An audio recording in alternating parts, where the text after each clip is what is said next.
নমস্কার, কেমন আছো সবাই? আশা করছি ভালো আছো। তো থাম্বনেল দেখে তোমরা বুঝেই গেছো যে আমরা কী নিয়ে আজকে কথা বলতে চলেছি।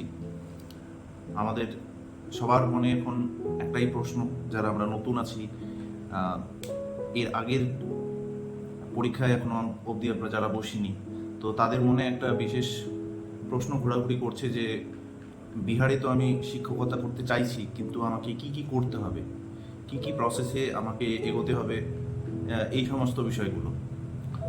তো কোন পরীক্ষা প্রথমে দিতে হবে, তারপরে কোন পরীক্ষা হবে, কিভাবে আমার সিলেকশন হবে, কি কি আমাকে পড়তে হবে, আমার যে সাবজেক্ট আছে সেই সাবজেক্ট এখানে আসবে কি না, এই সমস্ত অনেক প্রশ্ন সবার মনে ঘোরাঘুরি করছে।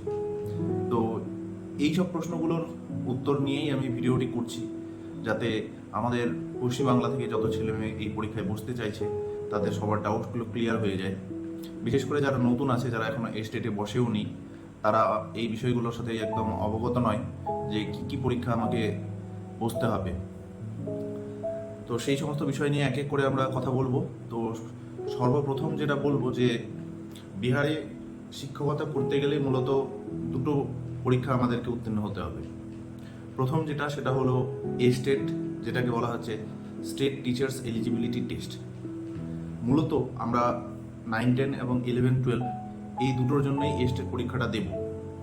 এবং যারা 6 to 8 টিচার হতে চাইছে, অর্থাৎ আমরা পশ্চিমবঙ্গে যেটাকে আপার প্রাইমারি বলি, সেই আপার প্রাইমারির পরীক্ষার জন্য যদি তোমরা বসতে চাও, তাহলে এই স্টেট দেওয়ার কোনো প্রয়োজন নেই। তোমরা যদি আগে থেকে সিটেটের পেপার 2 পরীক্ষায় পাশ করে থাকো উইথ 90 মার্কস, মানে জেনারেল ক্যাটাগরি থেকে যদি পাশ করে থাকো, তাহলে তোমরা 6 to 8টা বসতে পারবে।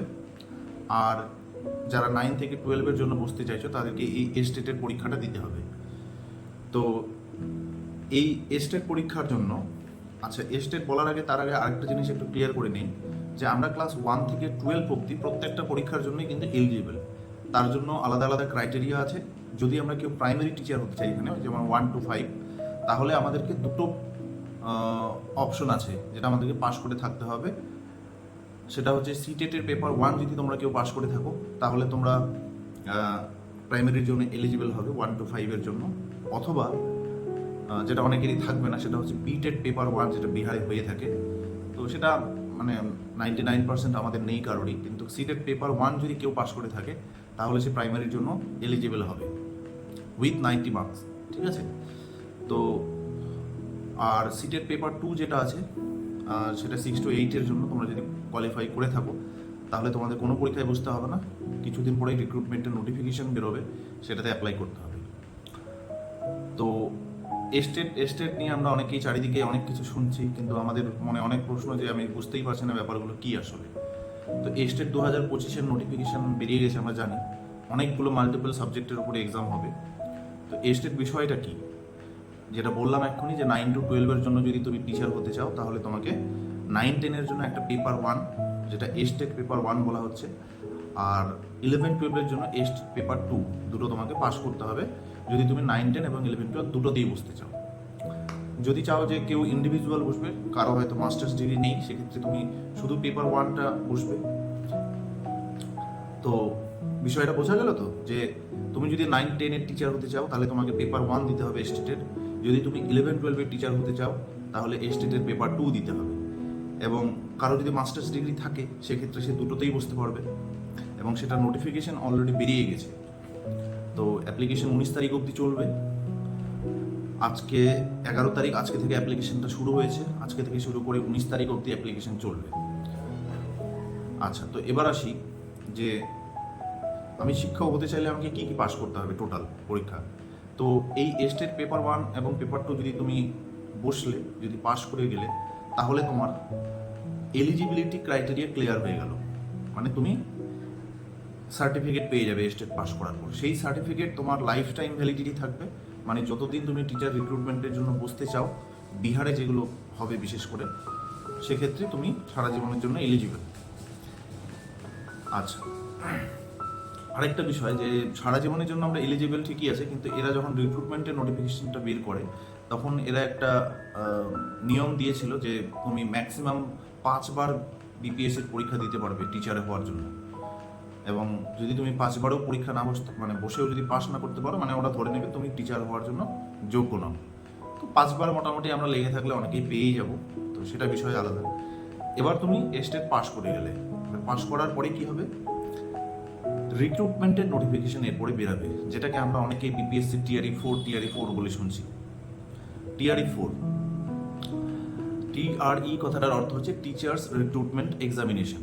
এবার এইটাকে ওরা অনেকগুলো ভার্সন হিসেবে চালাচ্ছে। টিচার্স রিক্রুটমেন্ট এক্সামিনেশন 1, মানে টিআরই 1, টিআরই 2, টিআরই 3, এভাবে পরপর 3টা টিআরই হয়ে গেছে। আমি যেবার এক্সামটা দিয়েছিলাম সেবার 2023 ছিল, টিআরই 2 এর আগে সেই এক্সামটা হয়েছিল। তারপরে আরেকটা স্টেট হয়ে গেছে যেটাতে অনেকেই পাস করে গেছে, এবং রিসেন্টলি এখন আবার একটা হবে। এইবার কথা হচ্ছে তুমি স্টেট পাস করলে, পাস করার পরে টিচার যেটা টিআরই 4 যেটা খুব তাড়াতাড়ি বেরোবে, সেটার নোটিফিকেশন বেরোলেই তুমি 9, 10 এবং 11, 12, মানে তুমি যদি স্টেটের পেপার 1 এবং পেপার 2 পাস করে থাকো, তাহলে তুমি ওই রিক্রুটমেন্টটা যখন বেরোবে 9, 10 এবং 11, 12 দুটোর জন্যই অ্যাপ্লাই করতে পারবে। এবার দেখা গেল তুমি এই দুটোও পাস করলে এবং তোমার আগে থেকে সিটেটও পাস করা আছে, সেক্ষেত্রে তুমি 6 to 8টাও অ্যাপ্লাই করতে পারবে। এবার সাপোজ দেখা গেলো তুমি ডিএলএড করেছো এবং ডিএলএড করার পরে তুমি সিটেটের পেপার 1ও পাস করে আছো, তাহলে তুমি ক্লাস 1 থেকে শুরু করে একদম 12 অবধি প্রত্যেকটা পার্টের জন্য, মানে 4টা পার্ট হচ্ছে, এই 4টা পার্টের জন্য তুমি এলিজিবল। এবার কে কোনটার জন্য এলিজিবল হচ্ছে সেটা তোমরা নিজেরাই দেখে নেবে। মূলত আমাদের পশ্চিমবঙ্গের ছেলেমেয়ে যারা, তারা স্টেট পেপার 1 এবং পেপার 2 এর জন্যই এখন মেইনলি ফোকাস করছে। এইবার যখন রিক্রুটমেন্টটা বেরোবে তখন তুমি অ্যাপ্লাই করবে, অ্যাজ ইট ইজ সিলেবাস অনুযায়ী পরীক্ষা হবে, এবং সেই পরীক্ষার পরে কোনো ইন্টারভিউ নেই, কোনো মাঝখানে আর কোনো প্রসেস নেই। মূলত তোমার রিটেন এক্সামিনেশন হলো, রিটেন এক্সামিনেশনের পরে সরাসরি মেরিট লিস্ট বেরোবে। এক্সামের মধ্যেই তোমার ফাইনাল আনসার কি দেবে, তুমি আনসার মেলাতে পারবে। তোমার কাছে কার্বন কপি এরা অ্যাকচুয়ালি দেয় না, এরা তোমাকে তোমার আইডিতে তুমি তোমার ওএমআরের কপি ডাউনলোড করতে পারবে, মানে স্ক্যান্ড কপি। তো সেক্ষেত্রে তোমার কাছে প্রুফও থাকবে তুমি কি এক্সাম দিলে। তো সেক্ষেত্রে দুর্নীতি হওয়ার চান্সটা কম থাকে, আর হয়নি মোটামুটি, হয়নি বললেই চলে। তো সেখানে তোমার এলিজিবিলিটি অনুযায়ী তুমি নিজের যতটা সাধ্য আছে সেই অনুযায়ী ভালো মতো পরীক্ষা দিলে একটা ফেয়ারভাবে তুমি চাকরি পাওয়ার সুযোগ আছে।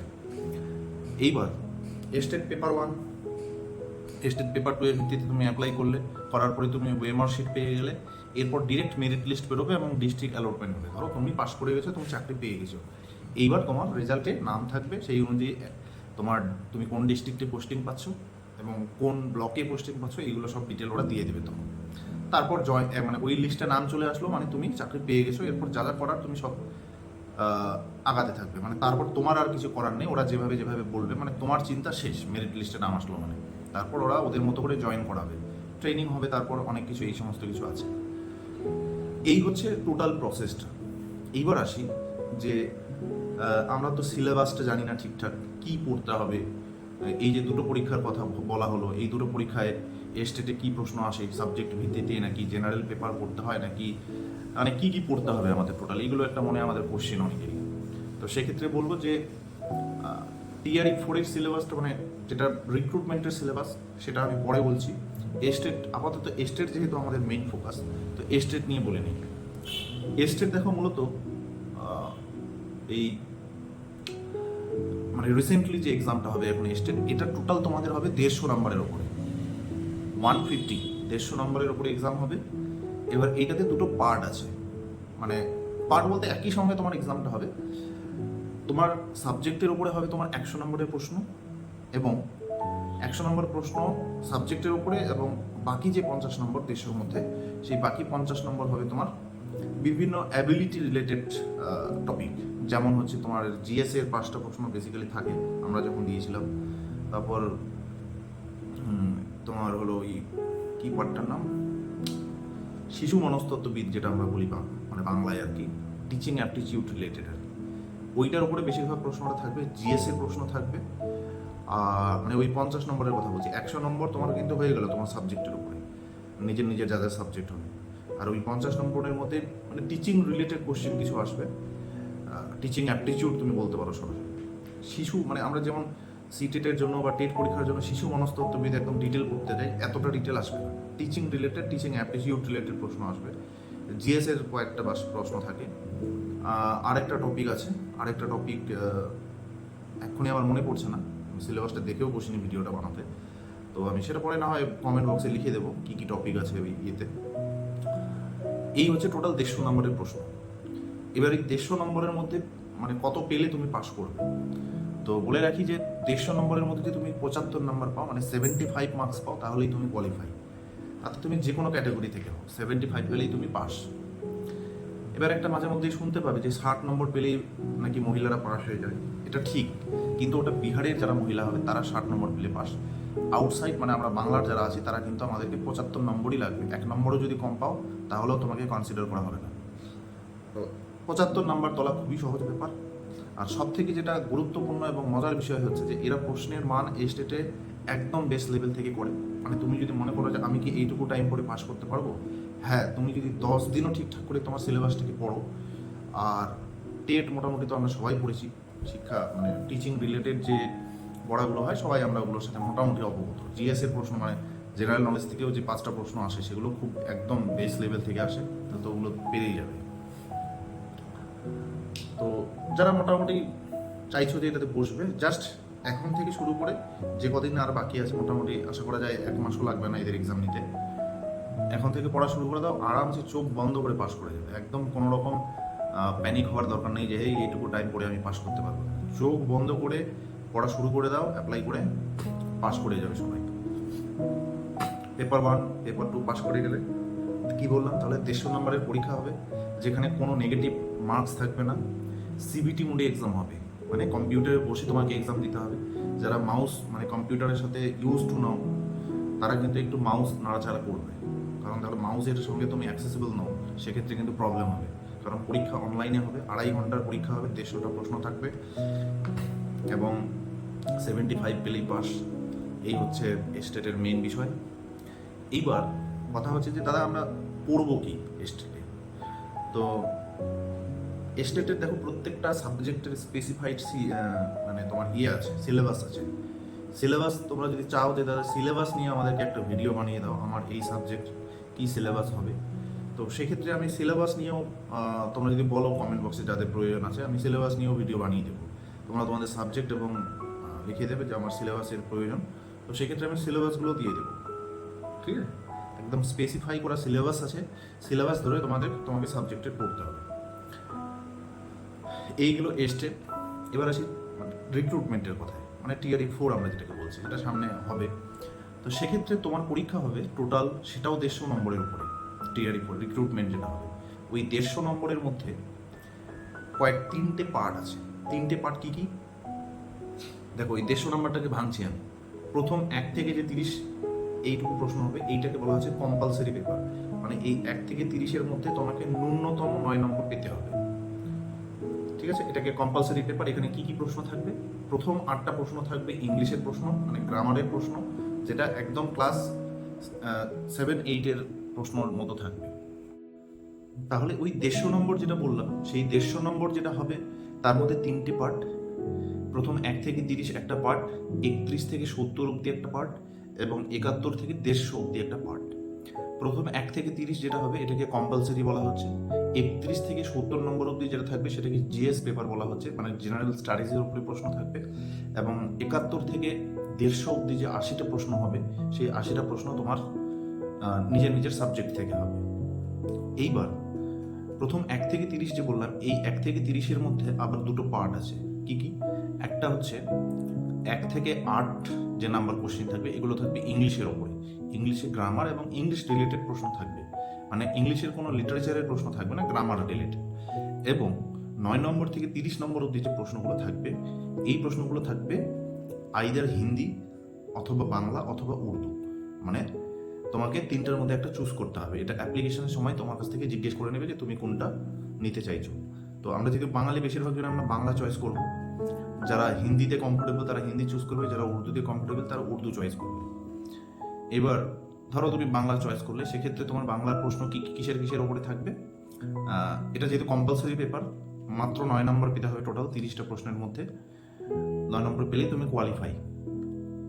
এবার এটাতে বলে দিই, মানে সিলেবাস বলার আগে নাম্বার ডিভিশনটা বলে দিই যে এই 1 থেকে 30-এর মধ্যে যদি তুমি কোনো কারণে 9-এর কম পাও, মানে ধরো 9-এর জায়গায় 8 পেয়ে গেলে, তাহলে কিন্তু তুমি পুরো রিক্রুটমেন্ট প্রসেস থেকেই বাতিল, মানে তোমার বাকি প্রশ্ন দেখাই হবে না। তো প্রথম 1 থেকে 30-এর মধ্যে ন্যূনতম 9 নাম্বার পেতে হবে, ঠিক আছে? এবার এটার দুটো পার্ট বললাম, যে তুমি ধরো বাংলা নিলে সেক্ষেত্রে তোমার বাংলা থেকে প্রশ্ন থাকবে, বাংলা ব্যাকরণ থাকবে, প্যাসেজ থাকবে। বাংলার লিটারেচারের কোনো প্রশ্ন কিন্তু থাকবে না এখানে, বাংলা ব্যাকরণ, বাংলা প্যাসেজ থাকবে। তুমি যদি হিন্দি নাও, হিন্দিতেও সেম, মানে ওই ব্যাকরণ থাকবে আর প্যাসেজ থাকবে। উর্দু নিলেও সেম, উর্দুর ব্যাকরণ থাকবে এবং প্যাসেজ থাকবে।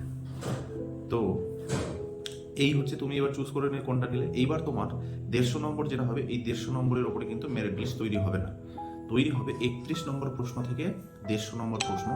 এইটুকুর ওপরে তুমি কত পাচ্ছ, এইটার উপর বেস করেই কিন্তু তোমার রিক্রুটমেন্টে সিলেকশন হবে, মানে 120-র মধ্যে মেরিট লিস্টটা তৈরি হবে, তুমি কত পাচ্ছ।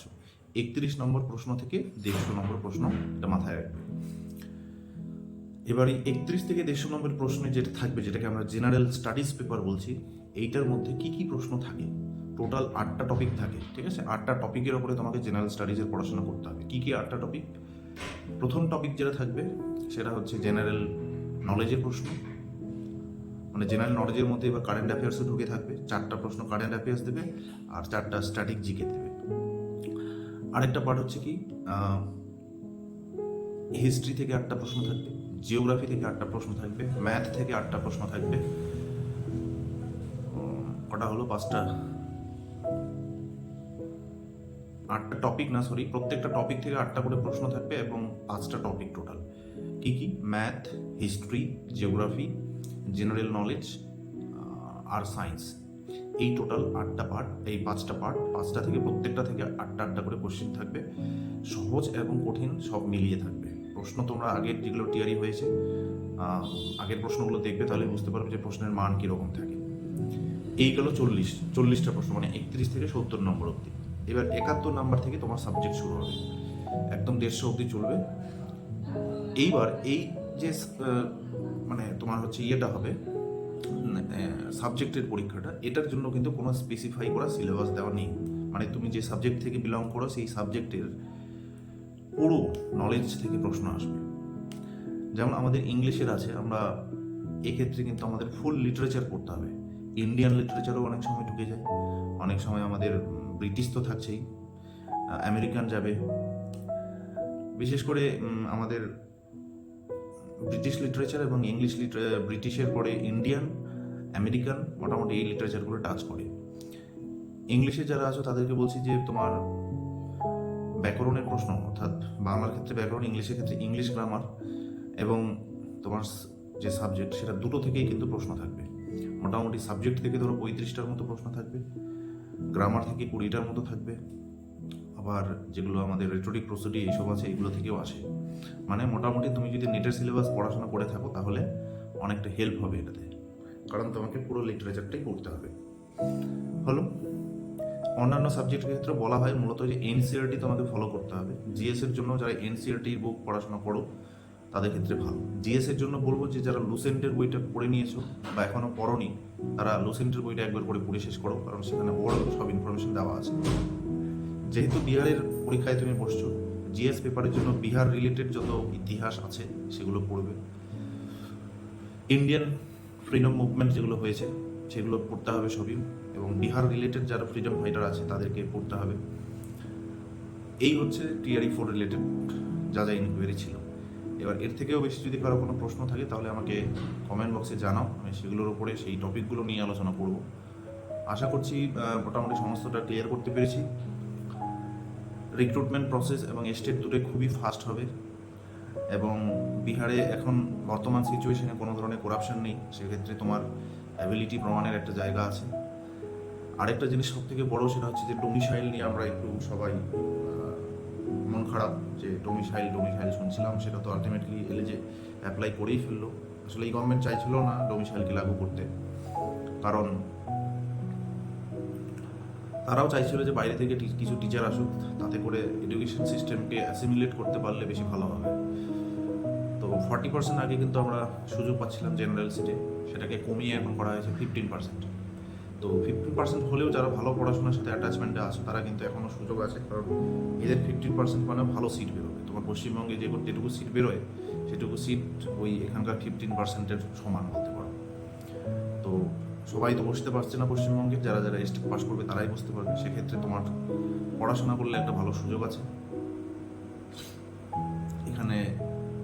একবার সিলেকশন হয়ে গেলে তোমার ট্রান্সফারের এখানে খুব সুযোগ দিচ্ছে এরা, মানে ইজিলি তুমি তোমার জায়গা পছন্দ না হলে ট্রান্সফারের জন্য তুমি এলিজিবল। আমাদের যেমন টিআরই 3গুলোর এখন ট্রান্সফার চলছে, যারা নিতে চাইছে নিচ্ছে। তো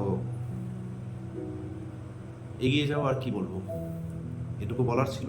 আরও যদি কারো কোনো প্রশ্ন থাকে তো কমেন্ট বক্সে লিখবে, এবং আমি চাই প্রত্যেকটা ইনফরমেশন বিহার রিলেটেড যা যা আছে আমি এই চ্যানেলের মাধ্যমে তোমাদের কাছে নিয়ে আসবো। তো সেই জন্য তোমরা যদি পারো তো চ্যানেলটাকে একটু সাবস্ক্রাইব করে দিও। আমিও চাইছি চ্যানেলটা এস্টাবলিশ করি, যাতে প্রত্যেকটা ইনফরমেশন আমি আমার বাঙালি